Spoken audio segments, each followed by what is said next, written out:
सभी को जय भीम, जय मूल निवासी, जय भारत, जय संविधान। मैं प्रज्ञा मोरे आप सभी का MNT न्यूज नेटवर्क में बहुत बहुत स्वागत करती हूँ। जैसे कि आप सभी को पता है कि हम डेली नए नए विषयों पर हमारे वक्ता के साथ बातचीत करते हैं, वैसे ही आज हम एक नए विषय पर बातचीत करने वाले हैं। आज का जो विषय है वो है राष्ट्रीय स्तर पर शासक बनने पर लागू करने वाला PPID का एजेंडा घोषित। इसके साथ हमारे आज आज बातचीत करने वाले हैं। आज के जो वक्ता है वो है मूल निवासी हेमराज सिंह पटेल सर, जो राष्ट्रीय अध्यक्ष है PPID। तो ज्यादा वक्त न लेते हुए हम उनका स्वागत करते हैं।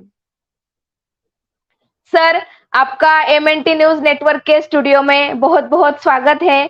जैसे कि आज का जो विषय है राष्ट्रीय स्तर पर शासक बनने पर लागू करने वाला PPID का एजेंडा घोषित।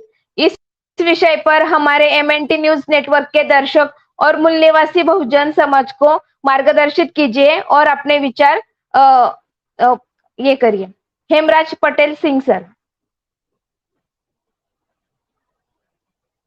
धन्यवाद आपके चैनल को कि आपके चैनल ने इस विषय को रखकर हमें अपनी बात रखने का अवसर दिया है।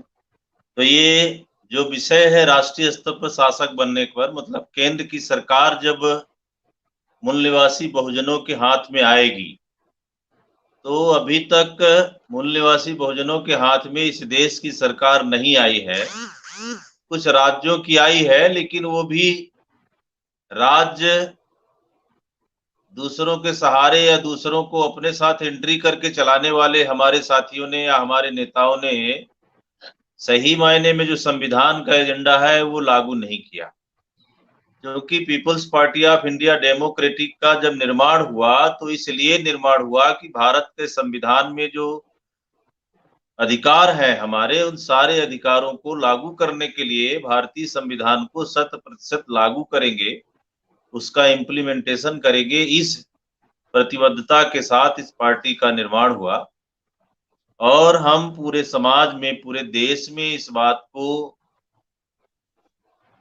स्थापित करने में लगे हुए हैं कि मूल निवासियों के लिए और मूल निवासियों के द्वारा जब सत्ता स्थापित होगी तभी सही मायने में भारत का संविधान लागू कहलाएगा या लागू होगा। तो इस दिशा में हमारी राष्ट्रीय कार्यकारिणी ने पिछले 25 जून को हमारी काफी कसरत किया, दिमागी कसरत किया, और उस कसरत के बाद जिन 15 एजेंडों को लागू करने की सहमति हमारी बनी कि जब हम सरकार में आएंगे, इस देश की जनता हमें चुनेगी, तो हम जनता के लिए क्या लेके आएंगे, क्या करेंगे, ये बातें हमारे तरफ से तय हुई है। तो उसमें 15 एजेंडे हैं, 15 हमारे जो मैनिफेस्टो हैं या 15 जो मुद्दे हैं जो कल्याणकारी राज्य की स्थापना का संदर्भ था। आपको बता दें, पिछले 26 जून को राष्ट्रनायक छत्रपति साहू महाराज के जन्मदिन पर हमने पूरे देश में संवैधानिक कल्याणकारी राज्य की स्थापना का संकल्प लिया, और ये संकल्प हम सत्ता आने पर ही पूरा कर पाएंगे। और जनता को ये विश्वास हो, ये विश्वास हम दिलाना चाहते हैं कि जब हम सत्ता में आएंगे तो क्या करेंगे। तो पहली बात तो ये है, पहला एजेंडा ये है कि 1 नेशन 1 एजुकेशन, एक राष्ट्र एक शिक्षा, मतलब समान शिक्षा व्यवस्था को लागू करेंगे और किसी के भी, चाहे वो राष्ट्रपति हो या एक रिक्शा चलाने वाला व्यक्ति हो, सभी के बच्चों को एक जैसे स्कूलों में या एक प्रकार के पाठ्यक्रमों में शिक्षा लेने का अधिकार होगा। जिसके लिए ये बात कही जा रही है कि चाहे राष्ट्रपति का बेटा हो या चपरासी की संतान, सबको शिक्षा एक समान, इस तरह की शिक्षा व्यवस्था हम लागू करेंगे। दूसरा हमारा जो मुद्दा है कि जो स्वास्थ्य व्यवस्था है, चिकित्सा व्यवस्था है, उसको हम मुफ्त में हमारी जनता को उपलब्ध कराएंगे, चाहे वो किसी भी लेवल की शिक्षा, मतलब चिकित्सा सुविधा हो, उसको फ्री में उपलब्ध कराएंगे। तीसरी बात यह है कि सभी बड़े उद्योगों का राष्ट्रीयकरण करेंगे। जितने भी बड़े बड़े उद्योग हैं जिनका अभी वर्तमान सरकारों ने पूरा निजीकरण कर रखा है और भारत के मूल निवासियों का प्रतिनिधित्व वहां जीरो कर दिया है, तो राष्ट्रीयकरण करके भारत के सभी नागरिकों का प्रतिनिधित्व ताकि हो, इसलिए सभी बड़े उद्योगों का राष्ट्रीयकरण करेंगे। ये हमारा मुद्दा है। चौथी बात है कि कानून व्यवस्था, सुरक्षा और न्याय की गारंटी देंगे। अभी पिछले 75 सालों की सरकार में मूल निवासियों को किसी भी प्रकार का न्याय न मिला है और ना ही मिलने की उम्मीद है। चाहे वो मतलब तहसील लेवल का हो, ब्लॉक लेवल का हो, जिले लेवल का हो या किसी भी स्तर का न्याय हो, हमारे लोगों को न्याय नहीं मिलता है, ऊपर से अन्याय ही होता चला जाता है। तो ये व्यवस्था लागू करने के लिए हम कटिबद्ध हैं और आगे चल करके उसमें इसी के साथ ये भी जोड़ेंगे कि जिस तरह से हमारे मूल निवासियों के ऊपर कोई अत्याचार होता है और थानों में हमारे लोगों की शिकायतें नहीं नोट की जाती हैं, यानी एफआईआर दर्ज नहीं होता, तो हम लोगों की जब सरकार होगी तो यदि ऐसी कोई व्यवस्था, ऐसी कोई स्थिति आई कि किसी ने हमारी एफआईआर दर्ज नहीं की, तो उसी की एफआईआर दर्ज हम उसके शीर्षस्थ विभाग में दर्ज कराएंगे। ये पूरी व्यवस्था हम करने वाले हैं। पांचवी बात है, इस देश का जो निर्माण है, मतलब कहने का कि भ्रष्टाचार मुक्त राष्ट्र का निर्माण करेंगे। क्योंकि बाबा साहब ने जिस देश का या जिस राष्ट्र का निर्माण करने की बात कही थी, संविधान में वो सारी मंशा है, वो आज तक अभी एस्टेब्लिश नहीं हुई है। पूरा देश भ्रष्टाचार से भरा पड़ा है, हर विभाग में, हर सेक्टर में भ्रष्टाचार बढ़ता ही चला जा रहा है। तो हम भ्रष्टाचार मुक्त राष्ट्र का निर्माण करने के लिए प्रतिबद्ध होंगे।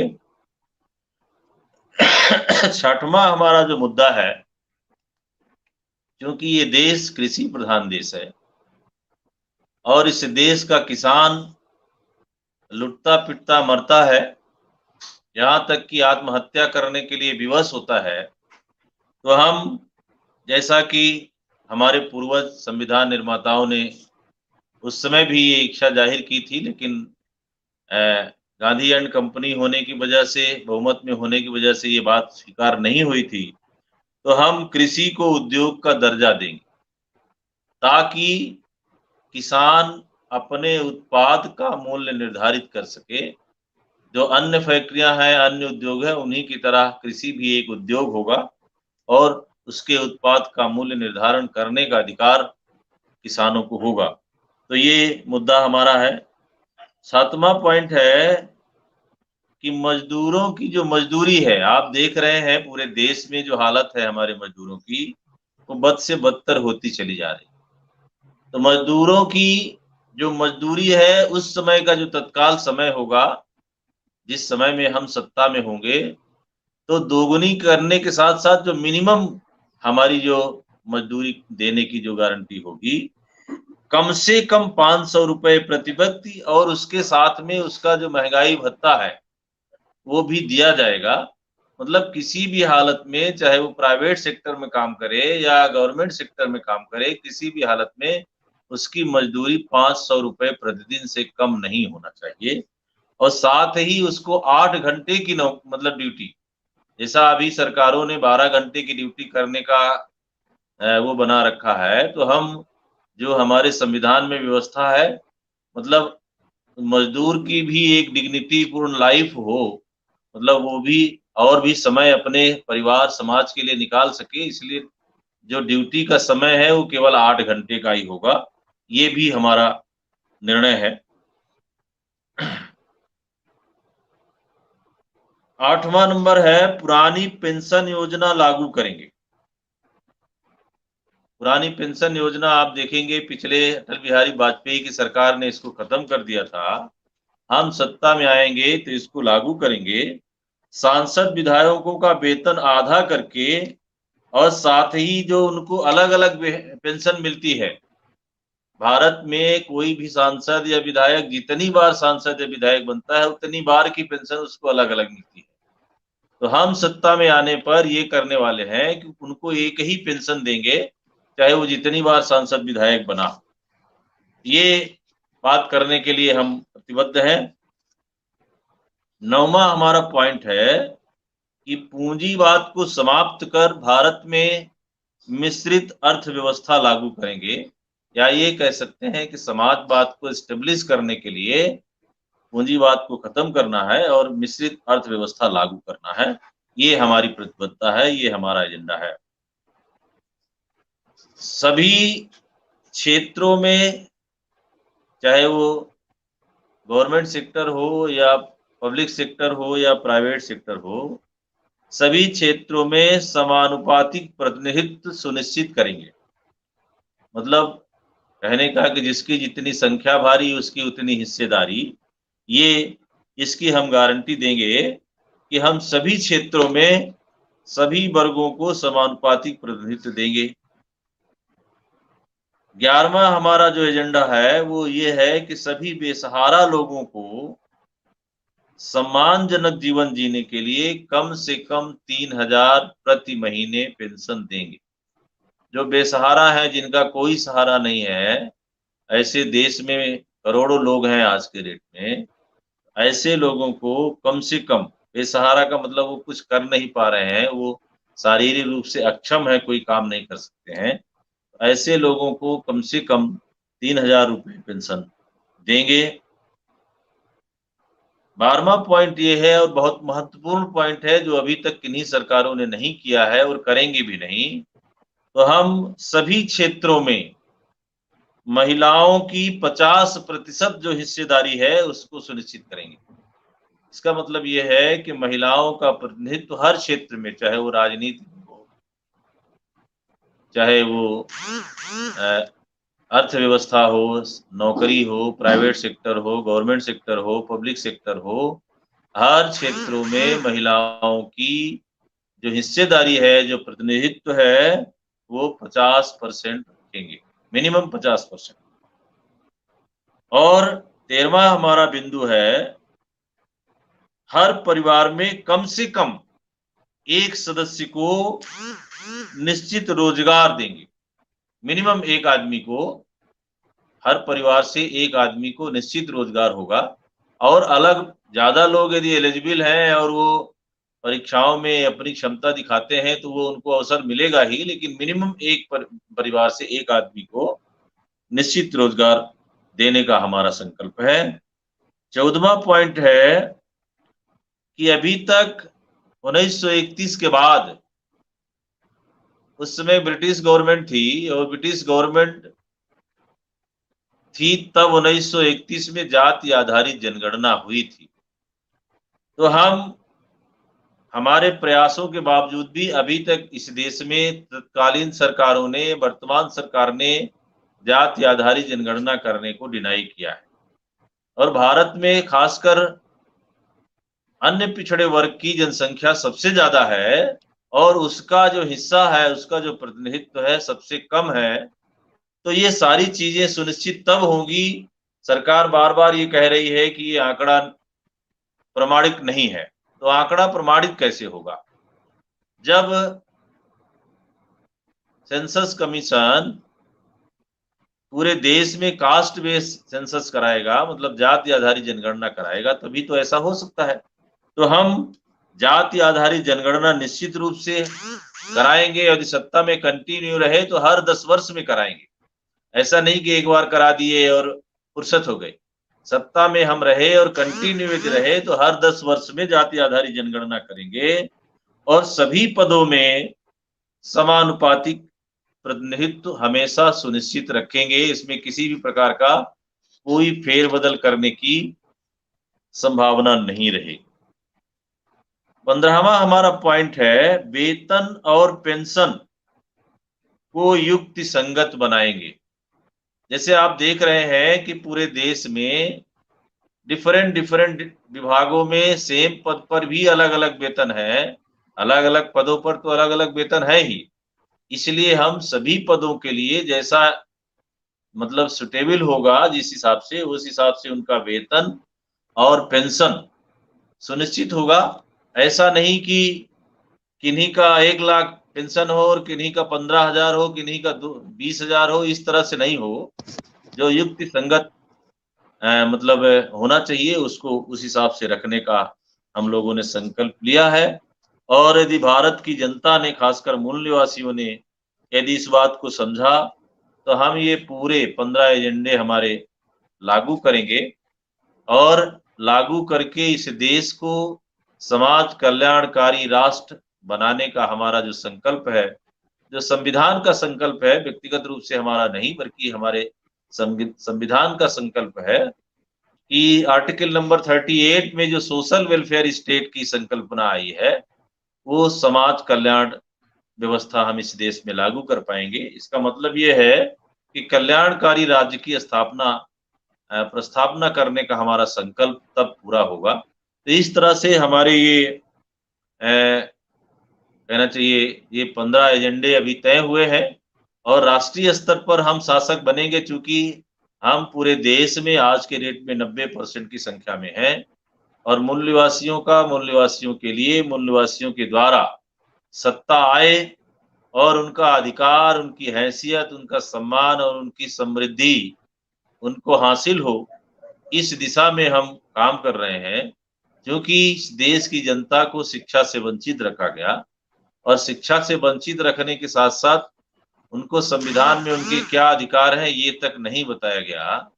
इसलिए हम इन सारी चीज़ों को जनता को मोटिवेट करते हुए, जनता को गाइड करते हुए, संविधान की जानकारी देते हुए, आपने पाया होगा कि हम इस देश में BS4 अभियान चला रहे हैं, भारतीय संविधान सुरक्षा, सम्मान और संवर्धन। BS4 डोर टू डोर, चलो गांव की ओर, बढ़ो लोकतंत्र की ओर।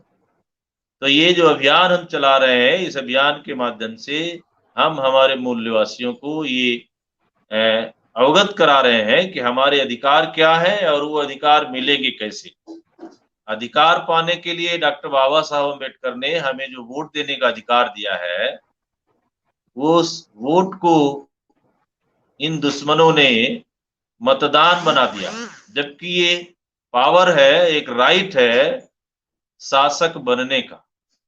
हमारे समाज में अशिक्षा होने की वजह से ज्ञान और सत्ता की भूख पैदा नहीं हुई, इसलिए हमारे समाज के लोग ये मान बैठे हैं कि हम शासक कैसे बन पाएंगे। तो उनमें ये शासक बनने का जज्बा पैदा करना है और जब शासक बनेंगे वन मैन वन वोट और वन वैल्यू के माध्यम से, तो ये जो हमने 15 एजेंडे आपको बताए, ये एजेंडे हम पूर्णतः लागू करेंगे। और यदि नहीं लागू करते तो हम जनता से ये भी अपील करते हैं कि आपको हमारा कान पकड़ने का पूरा अधिकार होगा, मतलब हमें सत्ता से भगा देने का अधिकार होगा। ये हमारी बातें आपके चैनल के माध्यम से हम पूरे देश में प्रचारित और प्रसारित करना चाहते हैं। धन्यवाद जी।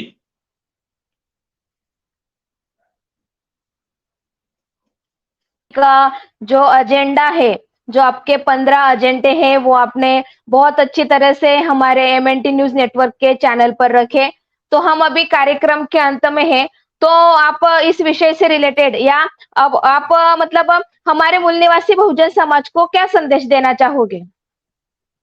हेमराज सर। देखिए, पिछले 75 सालों में हमारे देश में जो भारतीय संविधान में कल्याणकारी राज्य की स्थापना करने की जो व्यवस्था है, जो कि सम्राट अशोक के जमाने में देखा जाए और फिर वर्तमान में छत्रपति साहू जी महाराज कोल्हापुर नरेश के राज्य में भी इस तरह की व्यवस्था थी। मतलब एक राजा होने के बावजूद भी उनके राज्य में कल्याणकारी राज्य प्रस्थापित था और उन्होंने लोकतांत्रिक व्यवस्था को सेटअप करने की पूरी ताकत लगाई, मतलब पूर्ण रूप से कोशिश किया। तो हमारा संदेश लोगों को ये है कि आपको ये जो वोट देने का अधिकार है, ये शासक बनने का अधिकार है, ये केवल दान देने का अधिकार नहीं है। क्योंकि दान बनाकर ब्राह्मणवादियों ने हमें लूटने का काम किया और हमारे दिमाग में डाला कि दान देने से हमको अगले जन्म में मिलने वाला है। अगले जन्म में कुछ नहीं मिलता है। जो भी मिलेगा इसी जन्म में मिलेगा, तो इस वोट के अधिकार के माध्यम से आप शासक बनिए और शासक बनकर अपनी संख्या के अनुपात में आपका जो हिस्सा है, आपका जो अधिकार है, चाहे वो व्यवस्थापिका हो, कार्यपालिका हो, न्यायपालिका हो या मीडिया हो, हर क्षेत्र में हमारी समानुपातिक भागीदारी सुनिश्चित हो। इसके लिए जनता से हमारी अपील है कि आपको संविधान में लिखित अधिकारों का ज्ञान होना जरूरी है और एक दूसरे के साथ भाईचारा आप निर्मित करेंगे, एक दूसरे का सम्मान करते हुए समता स्थापित करेंगे, और जब समता स्थापित करेंगे तभी आपको सामाजिक, आर्थिक और राजनीतिक न्याय मिलेगा।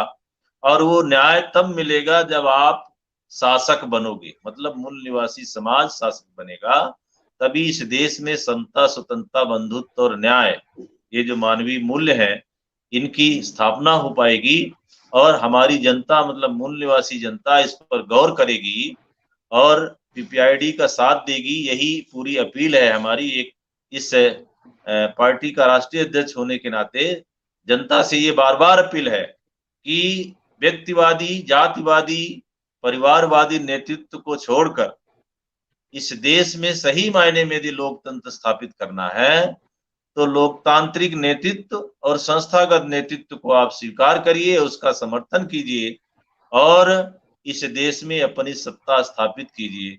तभी सही मायने में भारत का संविधान सुरक्षित हो पाएगा और इस देश के हर नागरिक का, हम किसी एक व्यक्ति या एक जाति की बात नहीं कर रहे हैं, इस देश के हर नागरिक का जो कल्याण करने की भावना है भारत के संविधान में, वो 100% लागू होगी। जैसा भारत से संविधान की प्रस्तावना में बात आई है कि हम भारत के लोग, मतलब भारत के हर नागरिक को, इस देश को यदि संपूर्ण प्रभुत्व संपन्न राष्ट्र बनाना है तो निश्चित रूप से लोकतांत्रिक और संस्थागत नेतृत्व ही इस देश को संपूर्ण प्रभुत्व लोकतंत्रात्मक गणराज्य बना पाएगा। तो हमारे मूल निवासी साथी इसके प्रति जागरूक होंगे और इस देश में अपनी सत्ता स्थापित करने के लिए अपना तन मन धन लगाएंगे। साथ ही हम एक संदेश और देना चाहेंगे, क्योंकि डॉक्टर बाबा साहब अम्बेडकर ने संविधान सौंपने के पहले हमारे लोगों को ये अधिकार जब दिया वोट का, और ये संदेश दिया कि ये वोट और बेटी बेचे नहीं जाते।